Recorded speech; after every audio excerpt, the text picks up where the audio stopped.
There was no toleration of trespassers. The nest site is the nucleus of their activities, and they have to protect the resources right near the nest. Any other eagle that would come anywhere near that fish hatchery pond would be chased off. It's a demonstration, too, of speed and agility. The maneuvers were remarkable through the branches. And that is one of the things that has always surprised me about this species, how fast they are.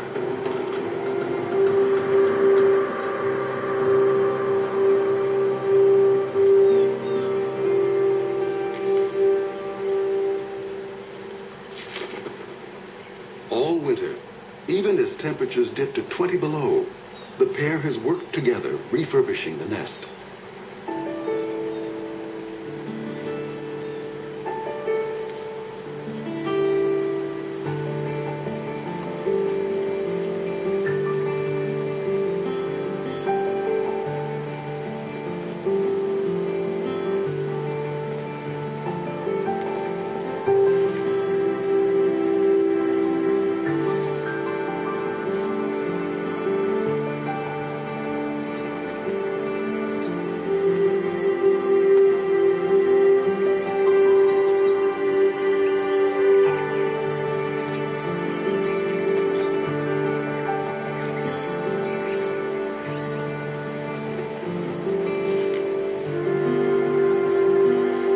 I think a lot of the nest building activity is part of pair bonding, because they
tragically, something happened to her, we're not sure what.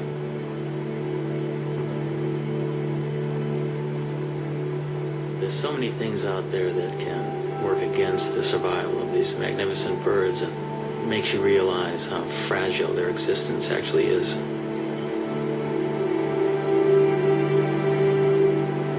Cold and hungry, the father abandons his egg. Now he has lost almost everything. He may find another mate and start all over again. But until then, he must defend his territory alone.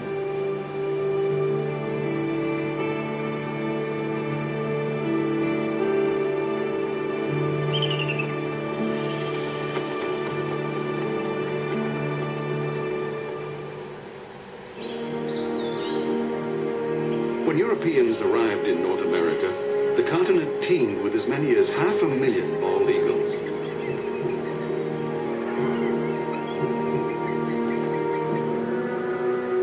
But as settlers advanced, the raptors became targets, and their nesting trees fell to the blade.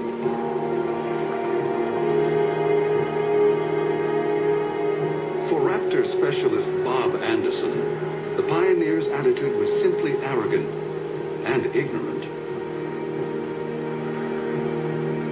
All birds of prey were just considered vermin. I mean, they were all chicken hawks. They were all bad birds. Be it a bald eagle, golden eagle, or red-tailed hawk, they were all shot.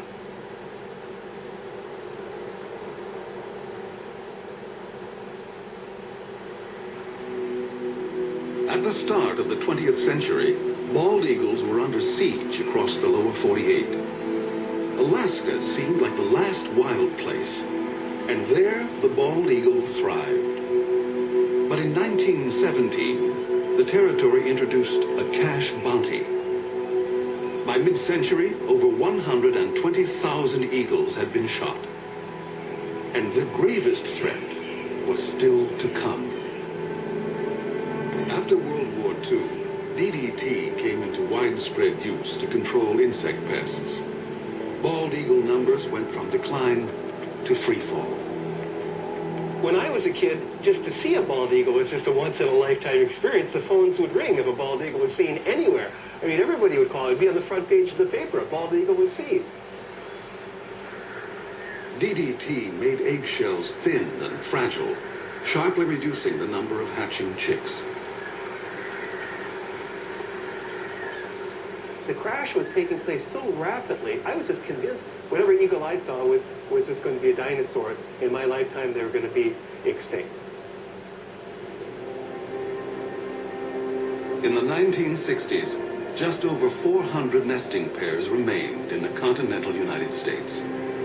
In the 70s, 2 centuries after embracing an icon of wildness, the U.S. declared the bald eagle endangered. America's symbol of strength had become an emblem of environmental degradation. But America was not about to forsake its troubled symbol. Researchers finally persuaded Congress to take action against DDT. By 1973, general use of the pesticide was banned. Almost immediately, bald eagles started to rebound.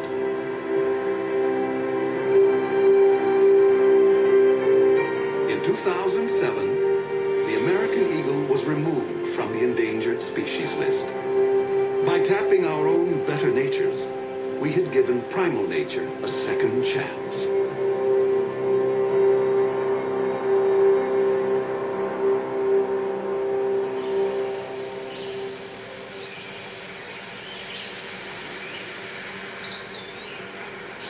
It was late summer and the eagle had left the nest. It was a perfect opportunity to climb the 80 feet up and investigate. Bob and I wanted to have a look to see just what was on the nest.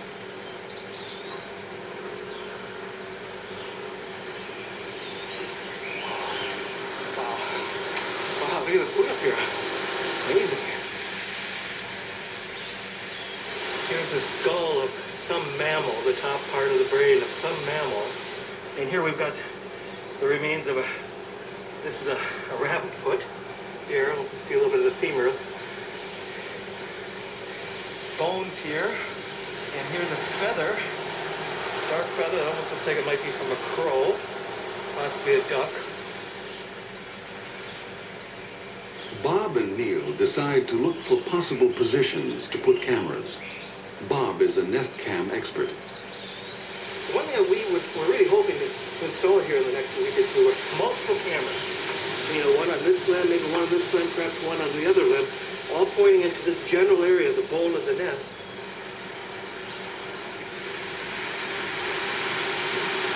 You've heard of sea legs? We have to have tree legs when we're working with this job. Bob will have a bird's eye view in the coming nesting season, no matter whether the single male succeeds or fails.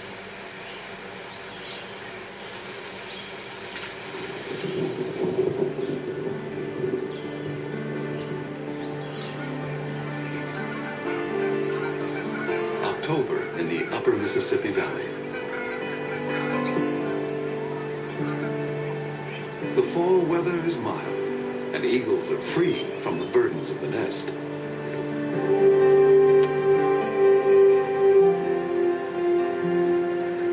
Water birds, soon to depart for warmer havens, are briefly abundant.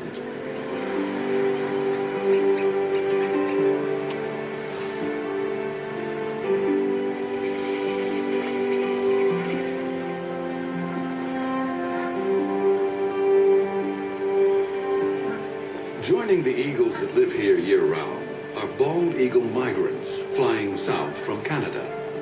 Some have flown 1,400 miles to find open water. This surge of eagles now turns to hunting.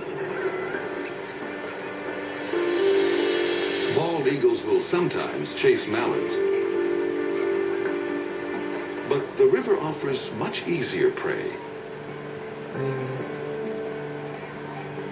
Coots raft together by the thousands, and these calm birds are a favorite meal.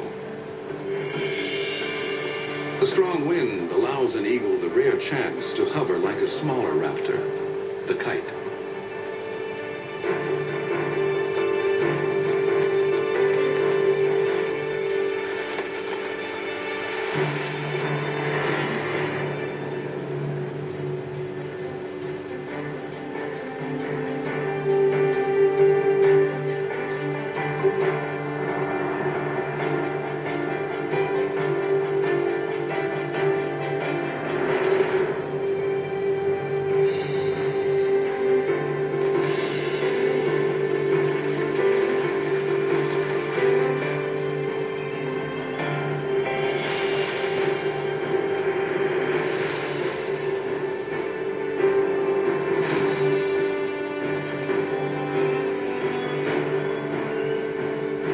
There's more than enough prey for every eagle, but thievery is in their nature.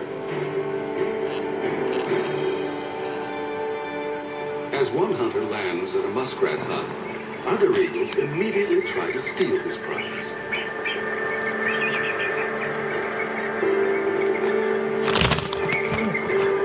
Back into time, being there.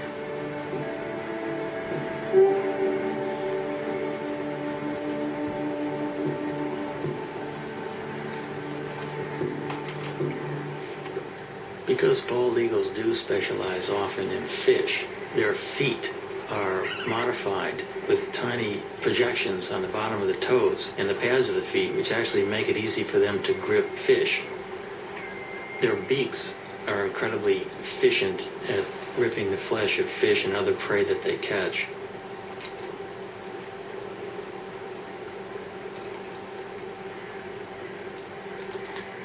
Eagles generally can go fairly long periods without eating. They have what's called a crop, which is an extension of the esophagus, which is a storage bag for food. When there's plenty of food around, they'll take advantage of it by gorging themselves. And they can actually go after a gorge for a week to 10 days without feeding if they have to. But as soon as a bald eagle catches something, you can bet that within seconds, another one's going to come in and hassle it.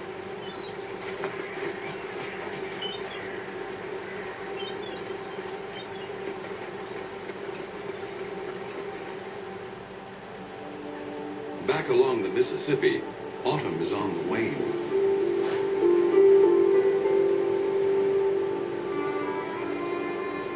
Winter makes a gentle entrance.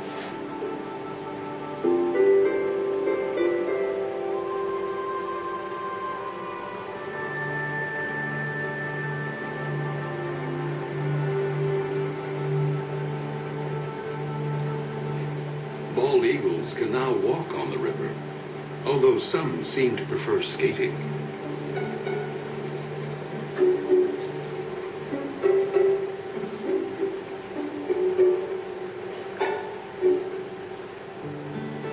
Gizzard shad can still be plucked up, but they will soon be entombed in ice.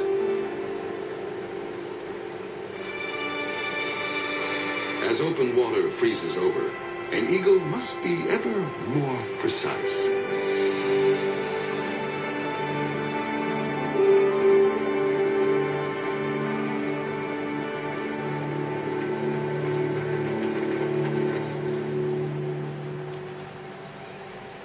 At the hatchery nest, Bob Anderson has been keeping an eye on the widowed male. The male will always make occasional visits to the nest. He still maintains the territory. He's working on his nest, adding little trinkets that might make it more attractive. This particular nest is prime property. It's located so close to a prime food source. Many eagles have been vying to get into the territory. Now that he's alone, an approaching female would be courted.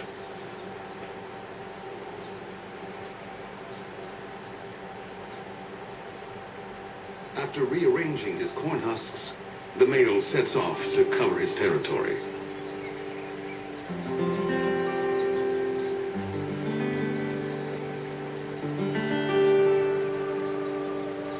But now, another eagle buzzes the nest.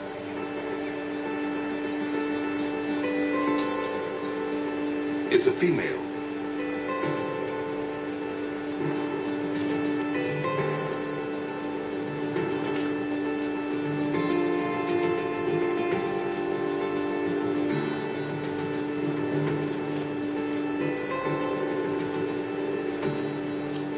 An aerial duet may be a chance for the prospective couple to size up each other's condition. A healthy eagle can cruise at 40 miles an hour in level flight and hit 100 in a dive.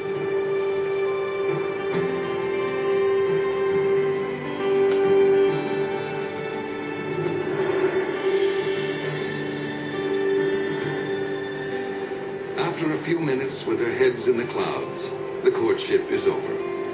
Romance is a luxury. There's work to be done.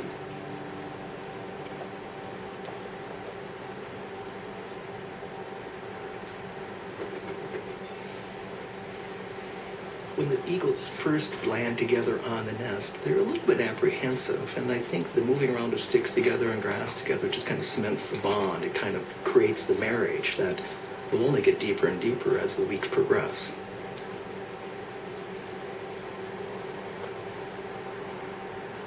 But ironically, in this situation, the male has the final say. Even though she brings a stick and tries to put it into someplace, the male will grab her stick and put it someplace else.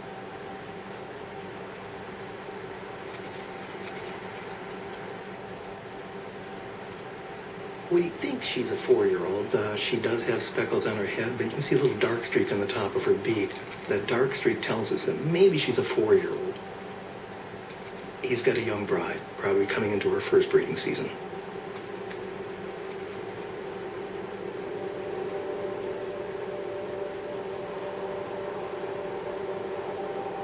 Winter drains the last warmth from the river.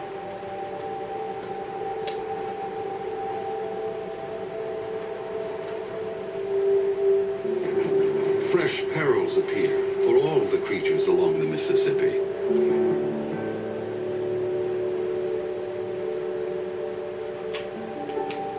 And now, the most brutal season tiptoes in.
At the fish hatchery, the male has waited out the first snowfall of the season.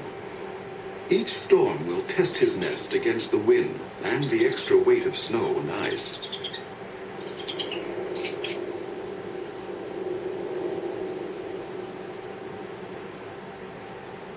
Neil Redding finds that eagles pay a huge price for these storms every year.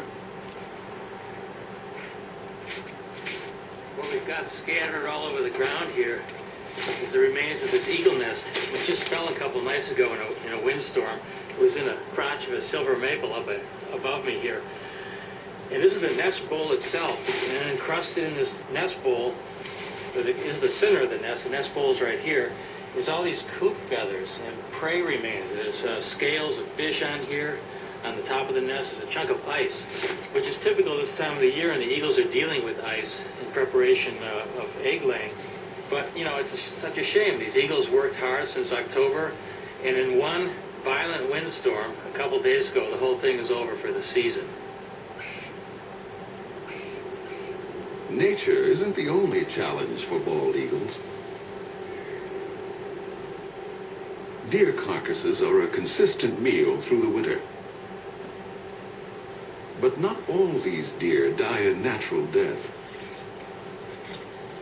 Hunters leave many of these remains, and their bullets are often made of lead, a powerful nerve toxin that can kill.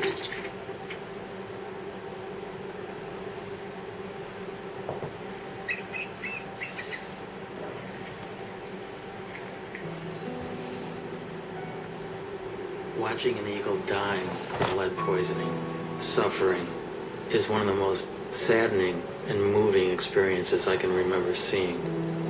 I could hardly bear to film it.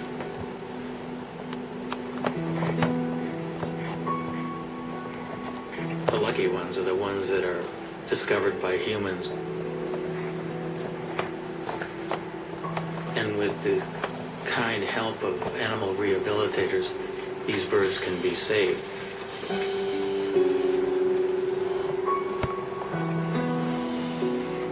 It's a costly and very time-consuming and difficult process, but sometimes the birds will recover and can be released into the wild.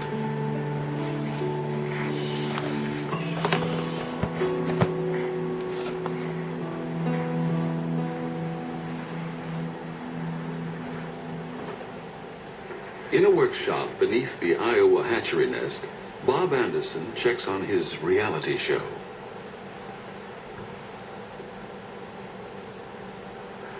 I mean, what a view. What an incredible angle of looking at the American bald eagle.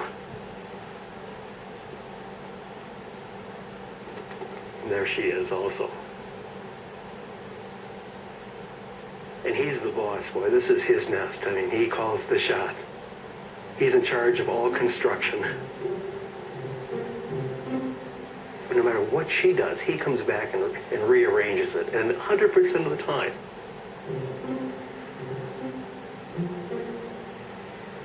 Now, she brought in a little bit of grass, and if she flies off now, he will go take that grass and put it someplace else.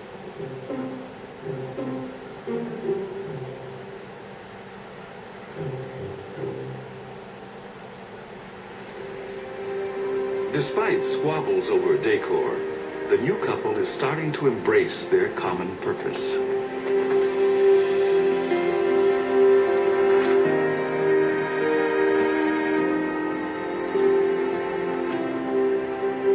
can actually see them, they're bumping each other, they're interacting. There's no aggressiveness at all.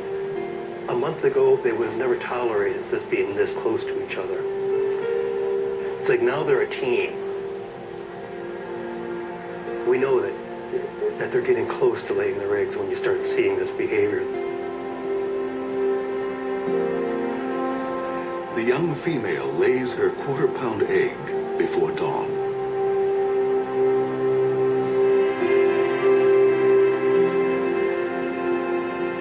Exposed, an egg can freeze in a minute. And so the father will need to move in for his first shift. The first egg was later in the morning. We actually missed it. We saw the birds sitting in the bowl. We knew that it would be soon, but we were kind of surprised to see this first egg. but we can see him, how careful he is with his feet. His feet are balled up and he's trying to hide his talons. He doesn't want those nails to poke a hole in that fragile egg. It's touching to watch that sensitivity that this old guy has had, you know, with many, many eggs probably in his lifetime.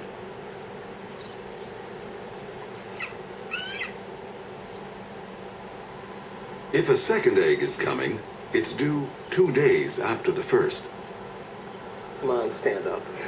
She looks like she's about ready to stand up, but what do we have? We have 2 eggs. We've got 2 eggs. See this? See them both.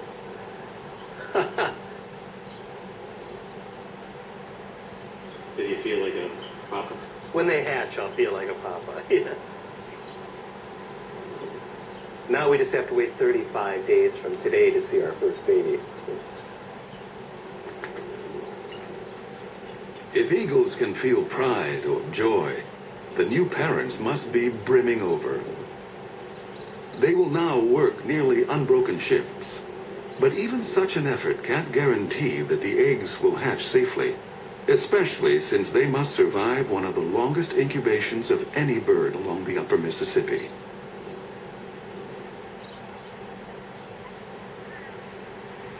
Egg thieves abound. Raccoons and crows are everywhere, so each parent is highly attuned to any sight or sound of menace. And then, another storm. We knew a storm was coming, and we really wanted to see the first reaction of the birds waking up covered in snow. So we made sure we had our recorders running long before daylight. I was at first disappointed we had snow on the lens, but it just shows how ugly the conditions really, really are. I mean, this bird's covered in snow. And she's screaming right now at the male, going, "Come and relieve me, come and take my place."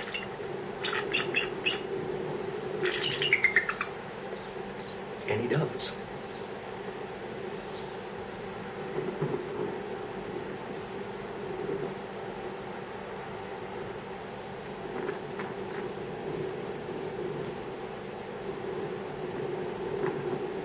The speckle-headed female finally proves herself, and the devoted father knows his job.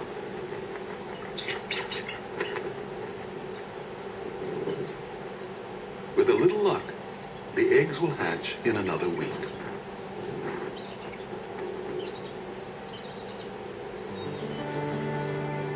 On a Minnesota farm 40 miles away, another family is further along. Their 2 eaglets have already hatched.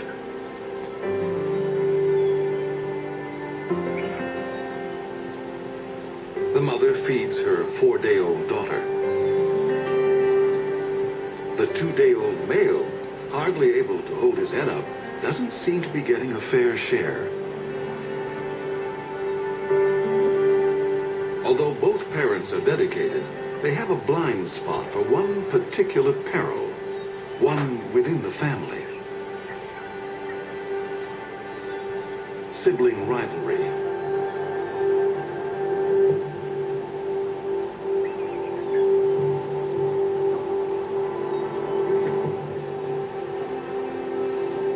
It's not unusual for the older eaglet to turn on the younger and smaller. In nature's cold calculation, why share your meals when you can eat more alone?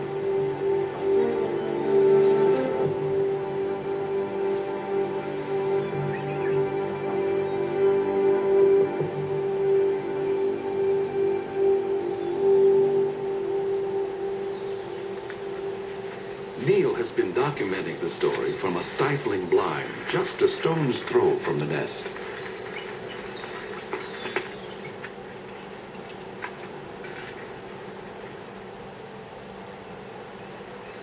The dynamics of this whole syndrome is that the chick that's beat up becomes weaker and weaker, cowers, is kind of afraid to even stand upright, and the female will always feed the chick that's more robust.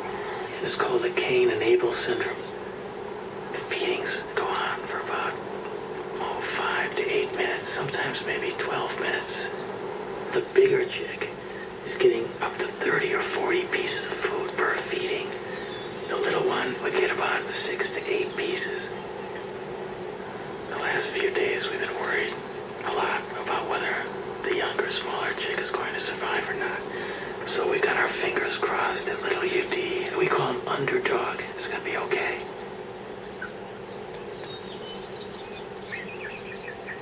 The battle will resolve, one way or another, and soon.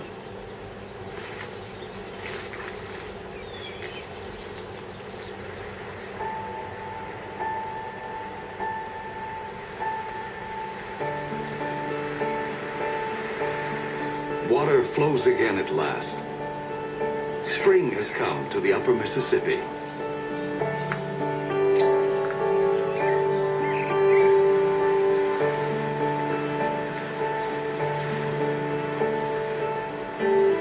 Things are looking up for all of the creatures along the river.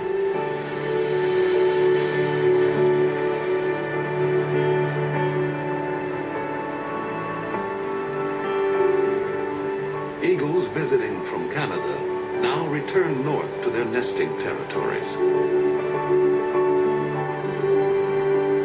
For year-round residents like the hatchery couple, spring means getting ready for eaglets.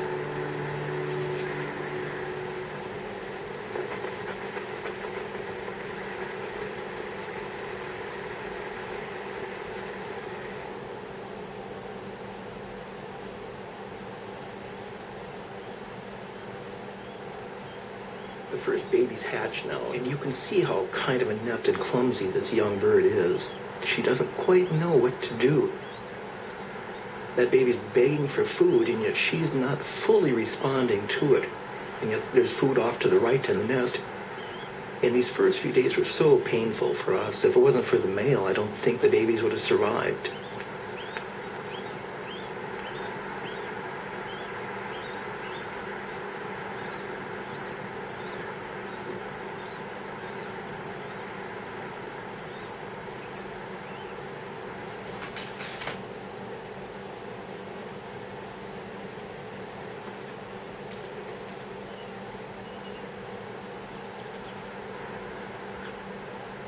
The eaglet is too exhausted to beg.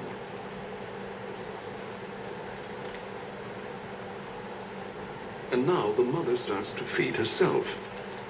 Parent and young are failing to connect.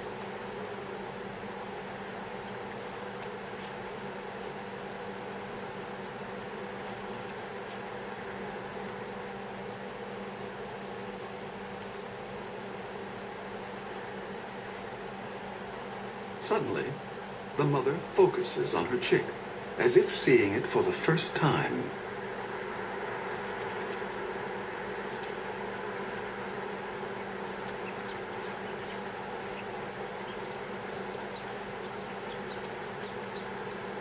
She's just, she doesn't know how to approach it, and she's trying to ball up her feet. She just stepped on the baby there. It's a lot different than a hard egg.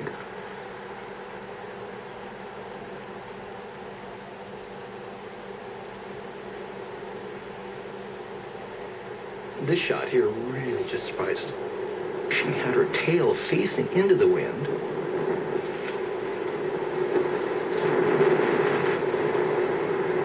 The winds gusted to 40 miles an hour. The wind actually literally blew her out of the nest, and she almost took the baby with her. Something an experienced bird would never do.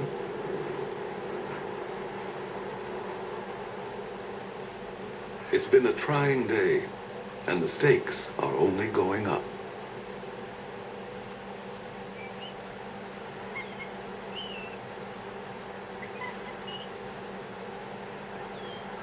Here's our young female just standing up, and as you can see, we've got our second baby that it did hatch. And again, you can see that she's getting a little bit better with her feet. Already there's been a little bit of learning, I guess, that's taken place. And now the old man will come in, the guy that's so proven. That's him on the right. She's stepping off now.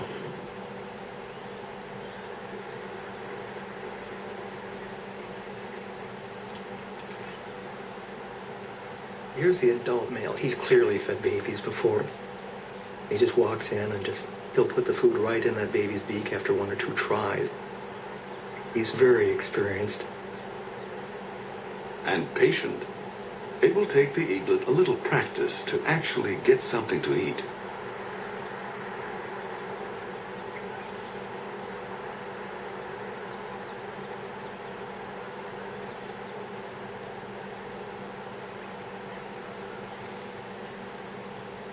At least in this nest, there's no sign of sibling rivalry.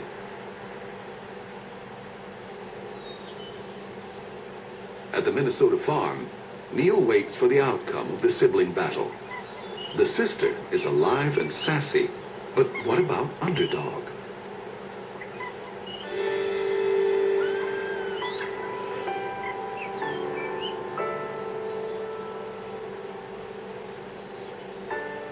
Finally, I could see that Underdog was competing. He was actually getting food offered by the female and gaining strength. Today he does look better. I think little Underdog might have a chance.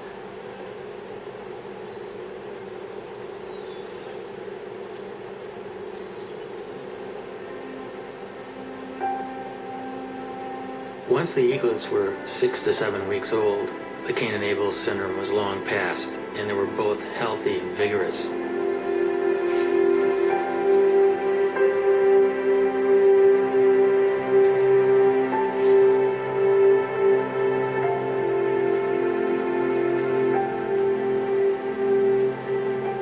Each day these little guys will eat the equivalent of about a half a pound to a pound of fish. The demand on the parents is increasing, and they'll probably bring 4 or 5 kills to the nest during the course of a day. But this kind of meal is no free lunch. Every year, countless bald eagles are struck by vehicles.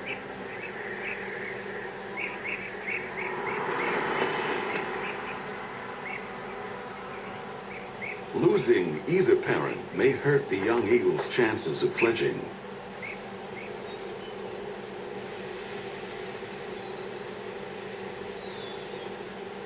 At the age of 10 weeks, 7,000 feathers have replaced the downy coat of youth, allowing new skills to emerge.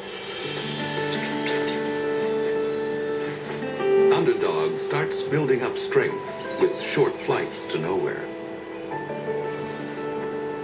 Only 2 weeks remain before the chick's maiden flights.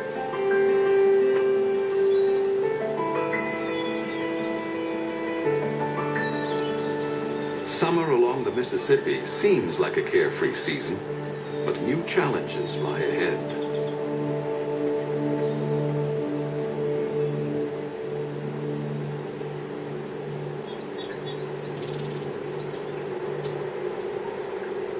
At the hatchery nest, the eaglets are still growing their flight feathers.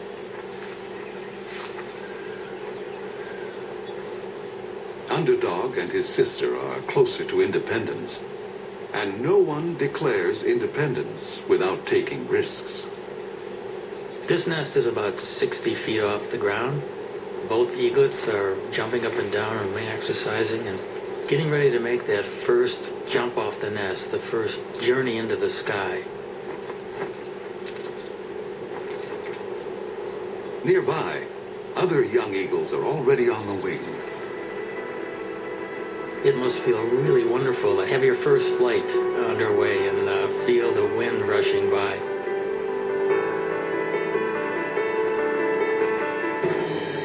The landing is the tricky part.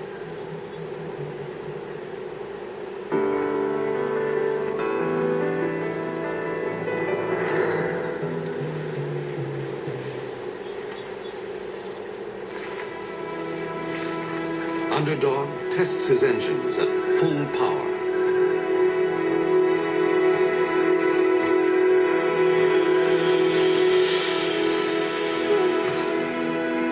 His sister seems to have cold feet.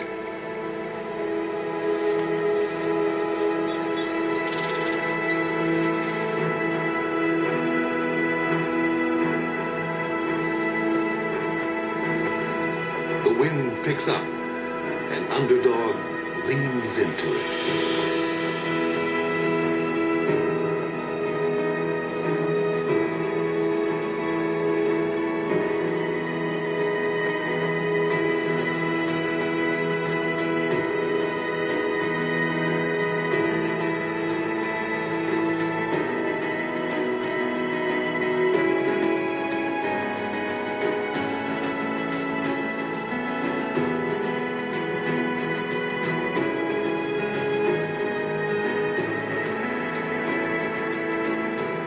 There are misconceptions that birds are taught to fly, but really it's totally instinctive.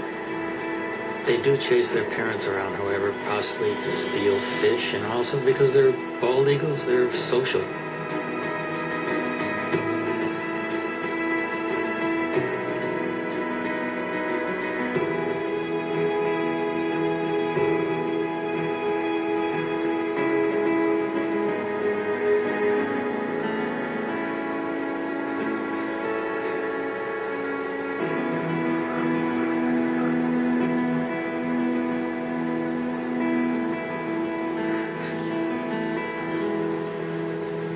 At the fish hatchery, an empty nest is no longer a sign of loss. It is a sign of two successful fledglings who will soon join a hunting free-for-all.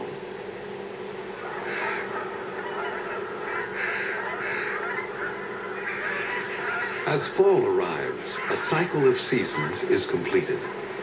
Once again, the Mississippi becomes a crossroads for water birds.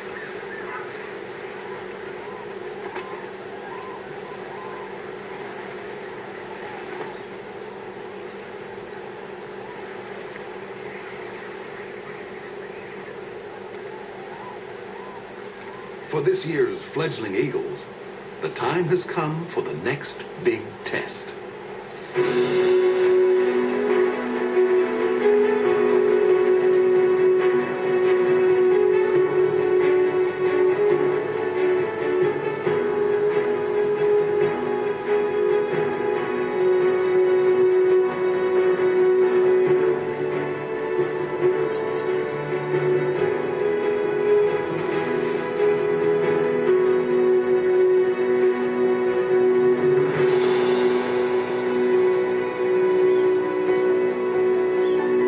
It's a big moment for a young bald eagle to bag his first coup.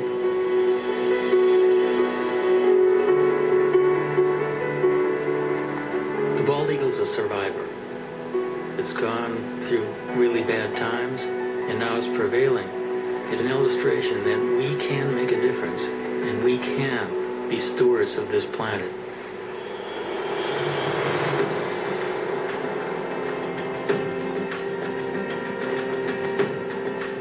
With food so plentiful, bald eagles, young and old, switch from hunting to something more like rugby.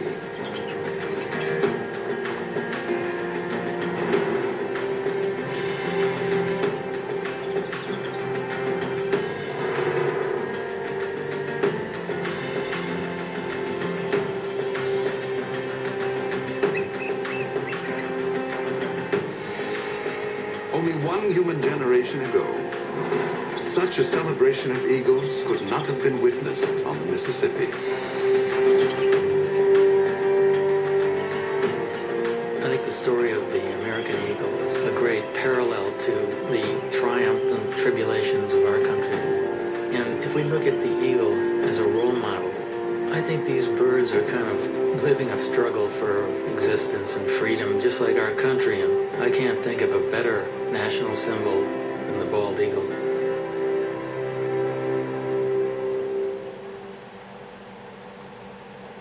Dogs are some of the longest relationships we have. Cats have a staff. This cat's not talking to anybody but me. And dogs have family.